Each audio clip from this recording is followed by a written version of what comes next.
Bonsoir à tous et merci de nous rejoindre dans ce nouveau numéro de votre émission Le Grand Entretien. Depuis lundi, toutes les restrictions pour lutter contre la propagation du coronavirus sont levées, à l'exception de la protection des frontières encadrée par un protocole sanitaire strict. Peu touché par l'épidémie, 21 cas confirmés, je vous le rappelle, le pays fait office d'exception.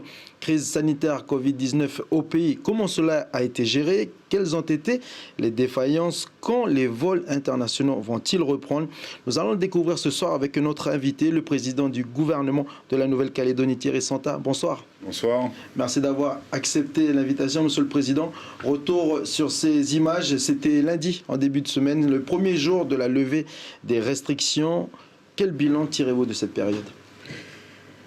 Le principal bilan que j'ai à l'esprit, qui me vient à l'esprit, c'est vraiment que face à une situation grave, puisque quand même c'était le risque d'introduction d'un virus potentiellement mortel, les Calédoniens ont réagi de manière unitaire.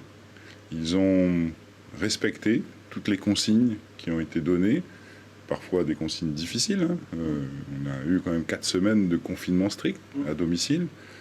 Et donc face à cette situation importante, grave, voilà, c'est vraiment le premier bilan qui me vient à l'esprit, c'est cette capacité qu'on a eue en Nouvelle-Calédonie à faire les choses tous ensemble, malgré nos différences, malgré nos spécificités, malgré un contexte institutionnel particulier.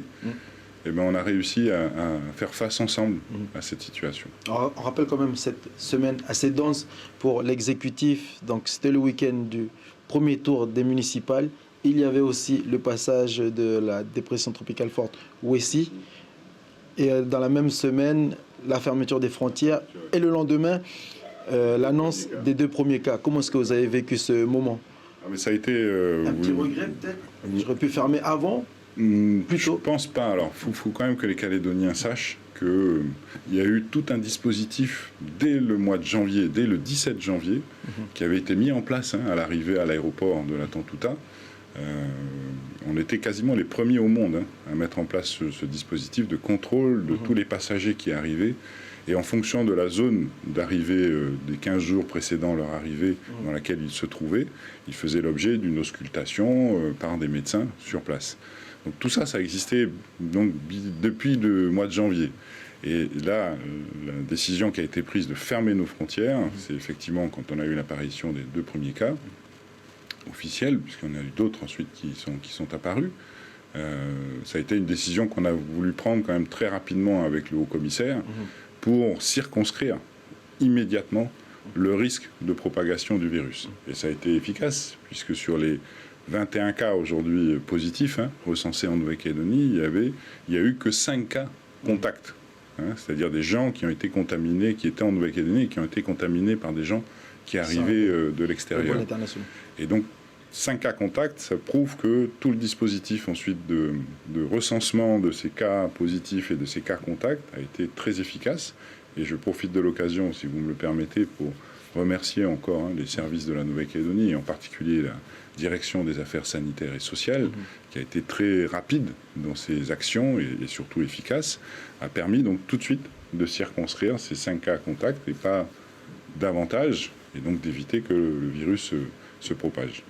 Quand on est face à l'urgence, il faut aussi décider du degré de collégialité. Vous avez choisi de consulter le haut-commissaire de la République, vous voulez le dire à l'instant, les présidents des 3 provinces. Pourquoi ce choix? Alors j'ai surtout d'abord choisi de consulter ma collégialité du gouvernement.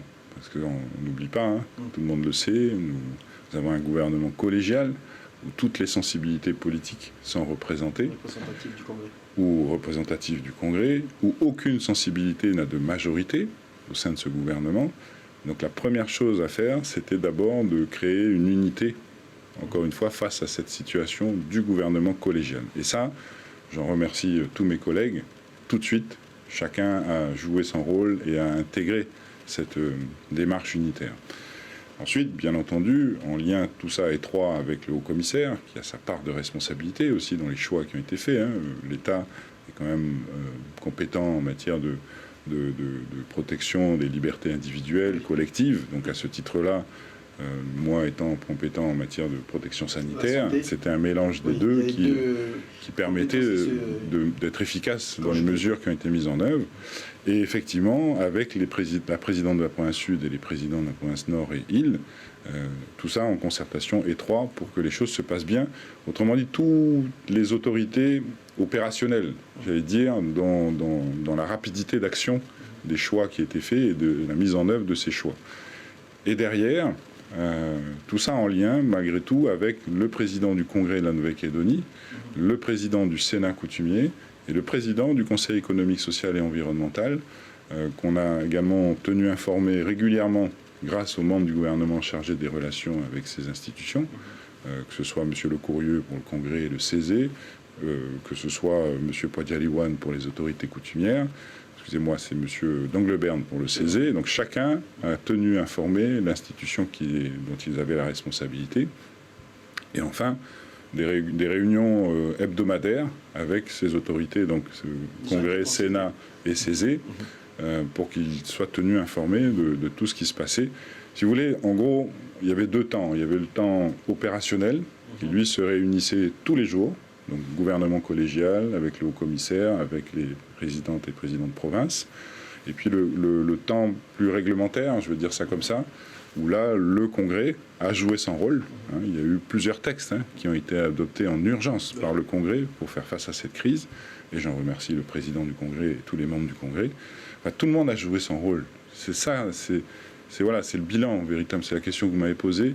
C'est vraiment ce bilan-là. Il y a vraiment eu une volonté commune de faire face à cette situation, chacun dans nos responsabilités respectives, dans le respect de nos responsabilités respectives, et qui a permis d'être aussi efficace et d'être un des premiers pays Covid-free, comme on dit là, dans le monde. Dans le dernier numéro du magazine Le Pays, Paul Niaoutine, le président de la province Nord, a déclaré, je cite, « Ce bilan positif nous appartient à tous et démontre que nous sommes en capacité de gérer notre propre pays. » Vous êtes d'accord ? C'est un peu ce que j'ai dit tout à l'heure. C'est-à-dire que c'est vraiment le constat, c'est celui-là, cette volonté commune et cette efficacité commune et ce rôle joué par tous. Maintenant, moi, j'élargirais peut-être la notion de collectivement de Paul Niaoutine en y intégrant aussi l'État. Parce que je le disais, le haut-commissaire est représentant de l'État, compétent en matière des compétences régaliennes et donc liberté individuelle, liberté collective. Et à ce titre, l'État a vraiment joué son rôle ensuite dans la mise en œuvre des mesures qui ont été prises, même si la très grande majorité, franchement, des Calédoniens ont joué le jeu et ont respecté toutes les consignes qui ont été données. Hélas, il y en a toujours qui en font qu'à leur tête. Et là, les forces de l'ordre ont véritablement joué leur rôle et ont permis, encore une fois, que malgré tout, les choses soient faites comme elles devaient être faites. Donc voilà, j'élargirais juste la notion de collectivement un peu au-delà de celle de Paul Niaoutine. Alors justement, à votre avis, cette crise aura-t-elle des conséquences sur les résultats de la prochaine consultation, du prochain référendum ? Vous savez comment en politique, tout est utilisé. Une crise comme celle-là... Parce que la solidarité, on l'a bien senti au tout début. Ouais. Mais en arrivant à la fin de la crise, on a senti que, j'ai envie de dire, le naturel a repris le dessus, est revenu au galop, ou les convictions politiques. Je vous l'accorde. Je vous l'accorde. Alors c'est plutôt bon signe, ça veut dire que peut-être que la crise sanitaire en tant que telle est derrière nous et qu'on revient un peu à une forme de normalité, ce que vous dites. Je suis d'accord avec vous et c'est un peu ce qu'on ressent ces derniers temps. Mais malgré tout, même si, je viens de le dire, cette situation va être utilisée, je ne suis pas naïf politiquement par les uns et les autres dans le cadre de la campagne référendaire qui est devant nous, je crois qu'il faut que les Calédoniens comprennent que choisir l'avenir de son pays, c'est pas en fonction de ce qui s'est passé dans le passé, même s'il faut savoir regarder notre histoire, et notre histoire, qu'elle soit récente, on parle de la crise, mais moi, quand je dis ça, je pense aussi à l'histoire plus ancienne. Je crois que ce que doivent avoir à l'esprit tous les Calédoniens quand ils se retrouveront à un moment donné devant l'urne pour le référendum, c'est plutôt l'avenir de leur avenir, mais surtout l'avenir de leurs enfants. Et c'est vraiment à à l'aune de ces défis qui sont devant nous, je crois que les Calédoniens doivent se positionner, et pas à l'aune de tous ces combats qu'il y a eu dans le passé. C'est vraiment l'avenir qui doit diriger notre choix. En tout cas, si je peux me permettre un conseil à nos concitoyens, c'est celui-là que je leur donnerai.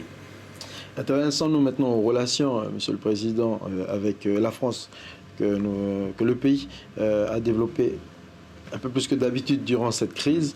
Au début du mois, l'Assemblée nationale a officiellement installé la commission d'enquête sur la gestion de l'épidémie, grâce à laquelle l'opposition espère disséquer les défaillances françaises. Quelles ont été les défaillances ici au pays ?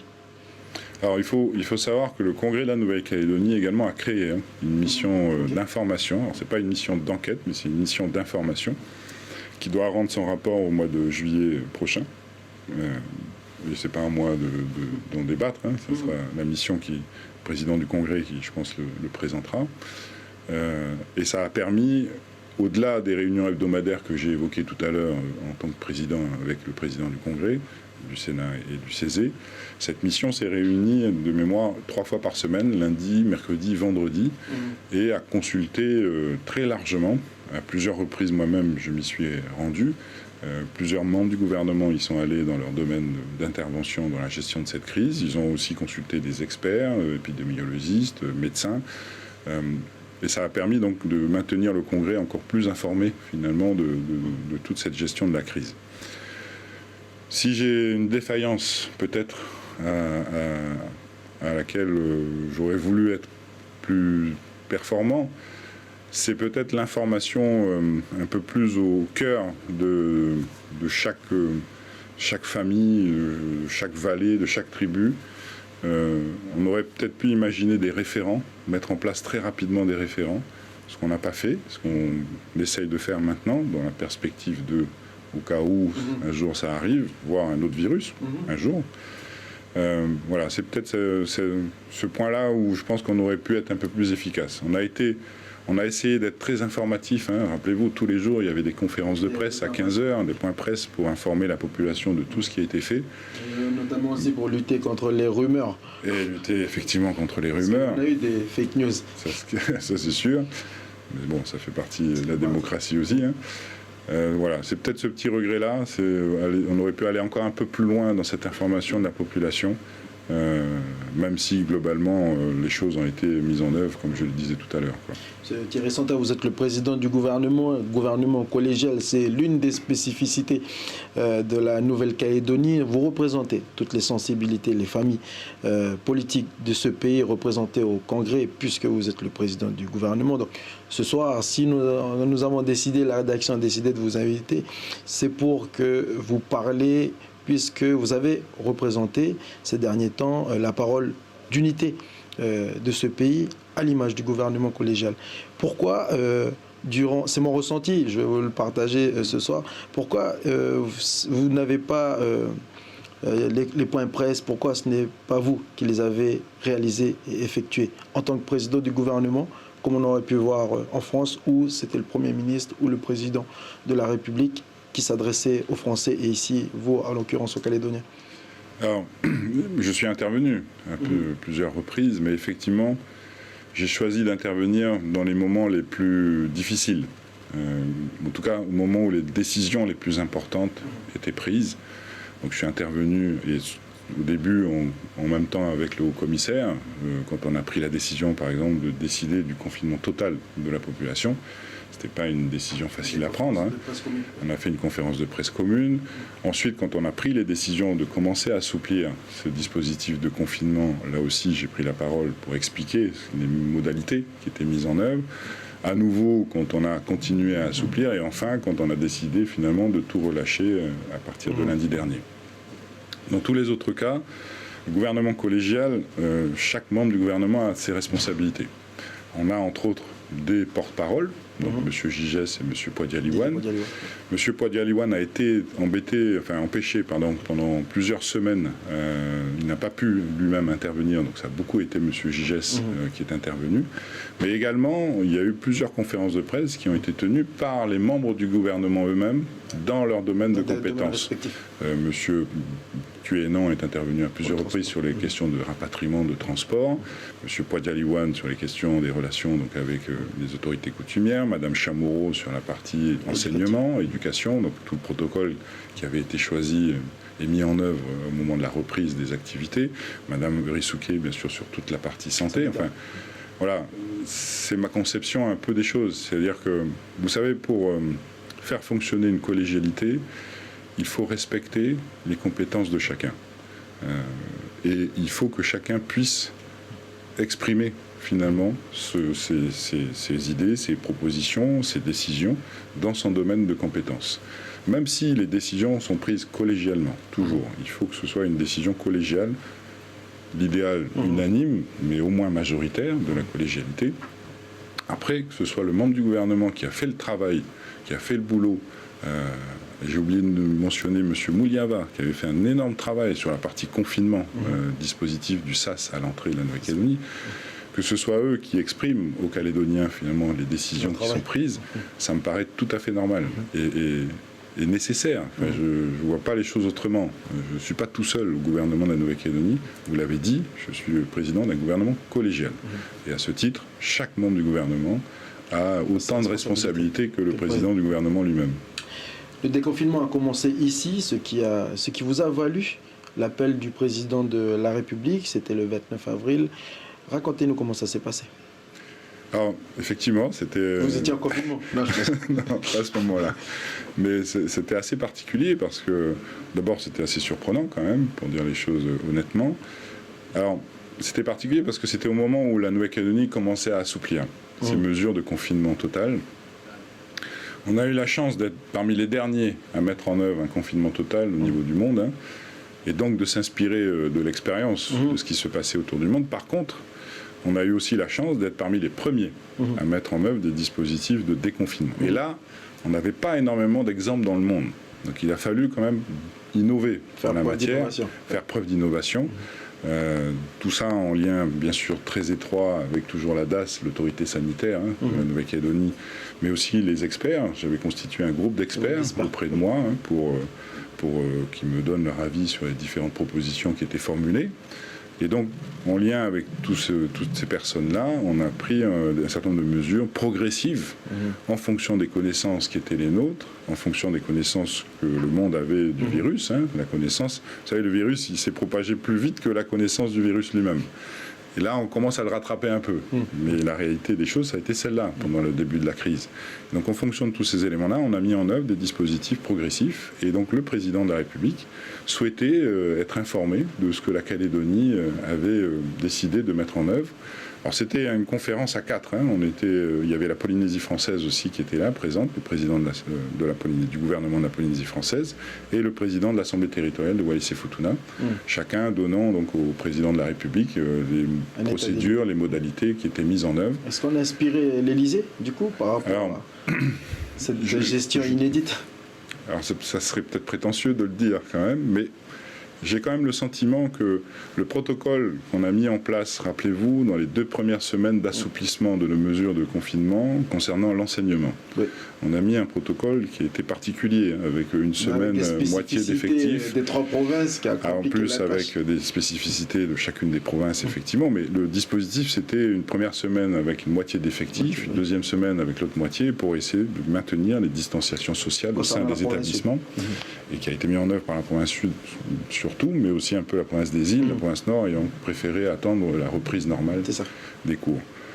Il a été, je pense, très attentif à ça. Et quand on regarde ce qui s'est passé en métropole, il y a eu des choses qui y ressemblaient un peu. On a quand même senti dans les reportages de nos confrères qu'il y avait des ressemblances dans le dispositif qui a été mis en place par rapport à ce que la Calédonie avait lancé.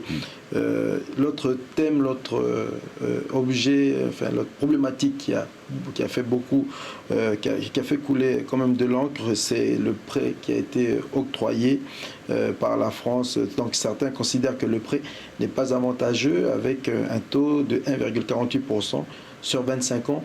Est-ce qu'on aurait pu mieux le négocier? Vous savez, je ne rentrerai pas dans cette polémique. Ce qu'il faut que les Calédoniens sachent, c'est qu'on parle là d'un prêt de 28 milliards CFP sur 25 ans, à un taux de 1,48%, très exactement.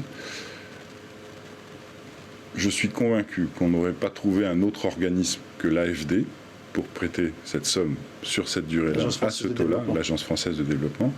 Et surtout, l'AFD elle-même n'aurait pas prêté cette somme à la Nouvelle-Calédonie s'il n'y avait pas eu la garantie accordée par l'État français.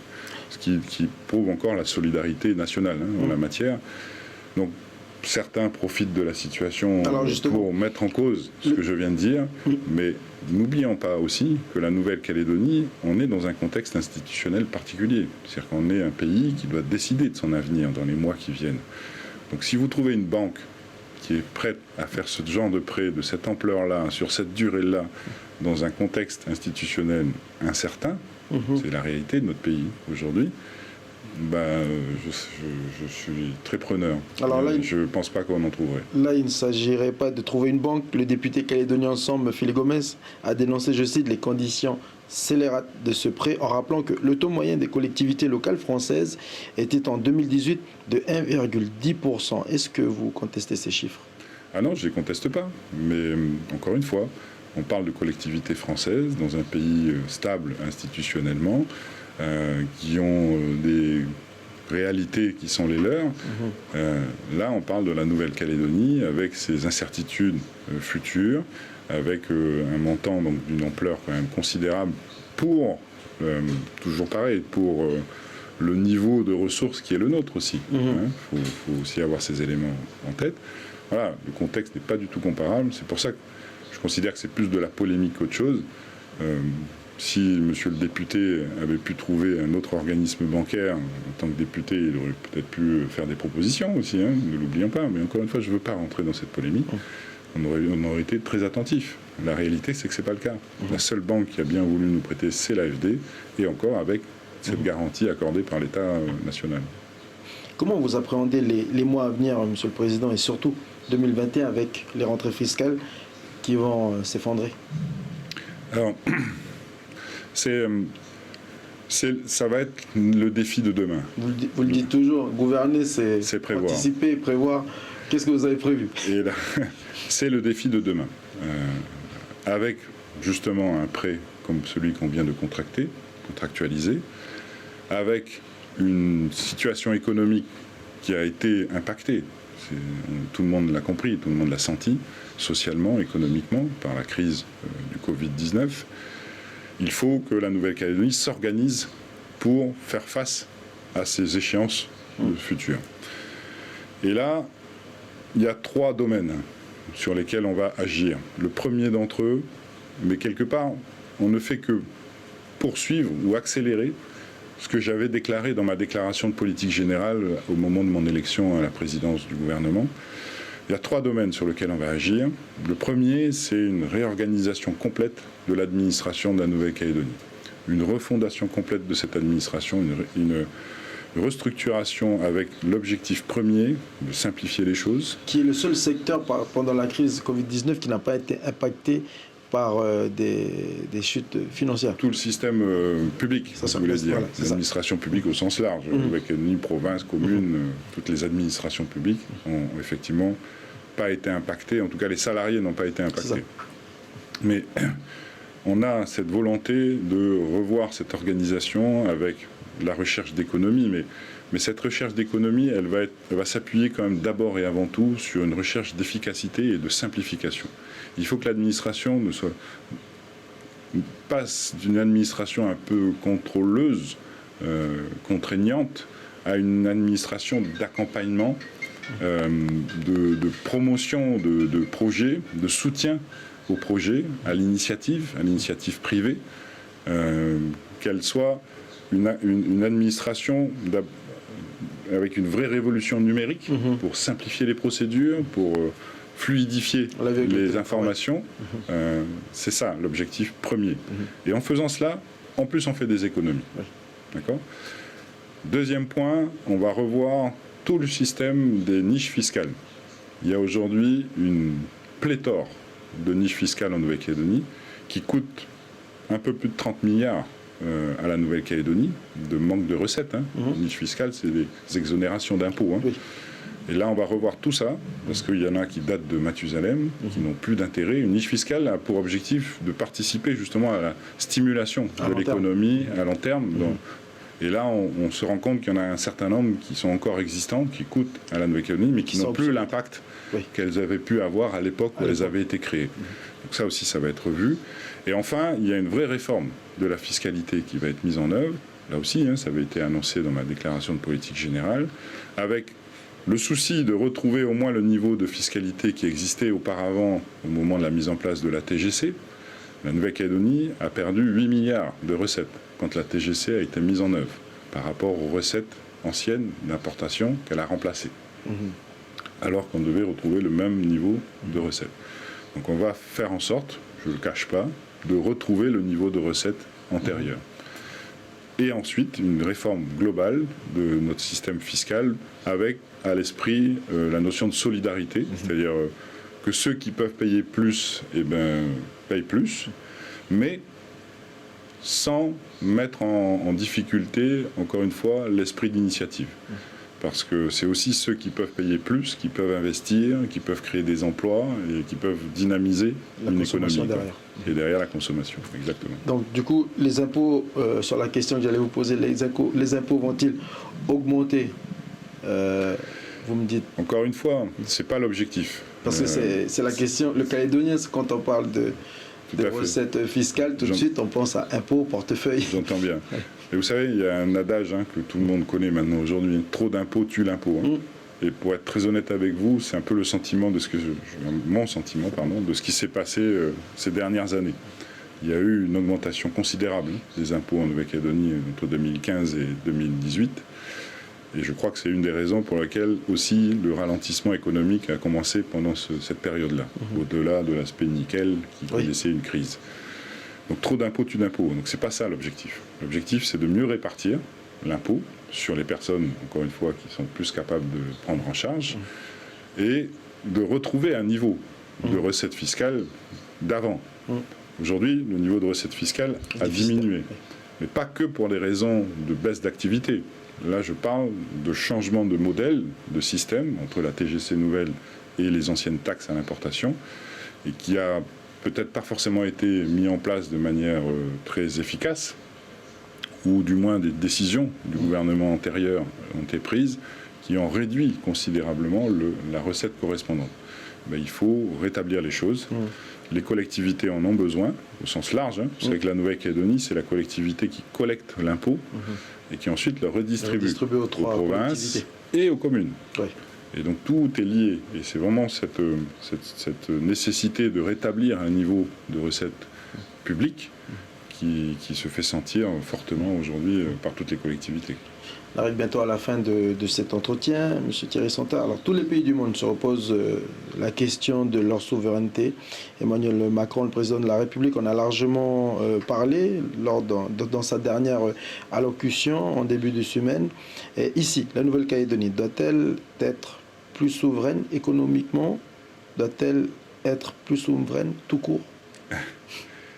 Alors, quand M. Macron, le président Macron, est intervenu, il a parlé de la souveraineté de la France et de l'Europe.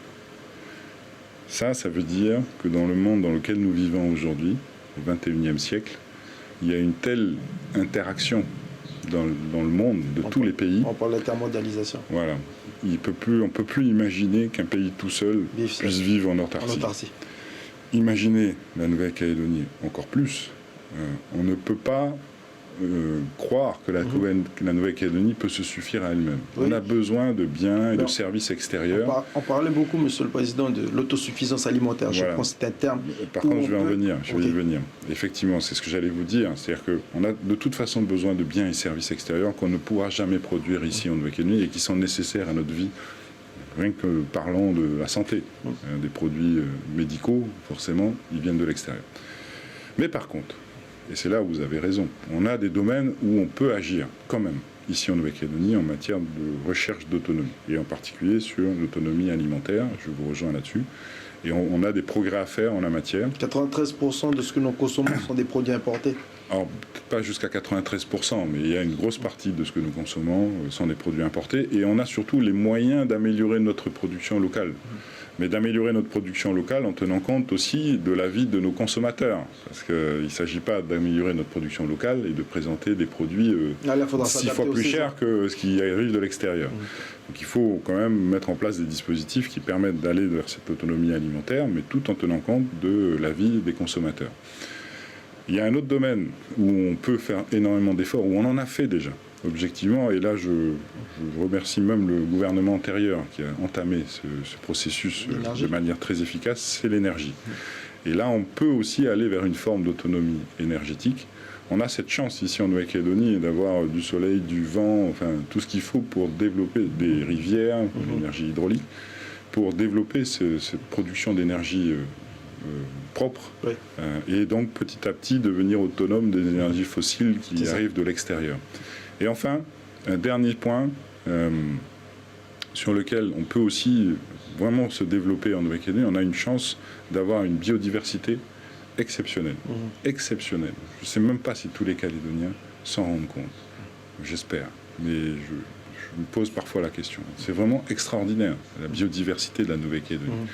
Et en plus, on a la chance d'avoir des organismes de recherche de haut niveau ici en Nouvelle-Calédonie. Donc il faut qu'on développe tout ce qui est formation, justement, de nos jeunes Calédoniens dans ces nouvelles technologies, nouvelles filières qui mettent en valeur notre biodiversité exceptionnelle. Je parle des biotechnologies, je parle de tout ce qui est recherche sur les plantes, et plantes médicinales, par exemple. On peut imaginer beaucoup de choses derrière. Mais encore faut-il que le système s'organise, se structure et ait la même volonté d'aller dans le même sens. Mais ça va très loin. Hein. Je reparle de la formation. Ça veut dire qu'il faut que nos Calédoniens choisissent les bonnes filières de formation de haut niveau pour pouvoir apporter cette connaissance et ces compétences pour aller dans le sens de développer ces nouvelles filières. Dernière question, Monsieur le Président. C'est la question des vols internationaux. Alors, sur les voyages internationaux, dans quel délai espérez-vous rouvrir les lignes internationales? Et est-ce que je peux garder en moi l'espoir de pouvoir partir en vacances à Noël dans des pays de la région?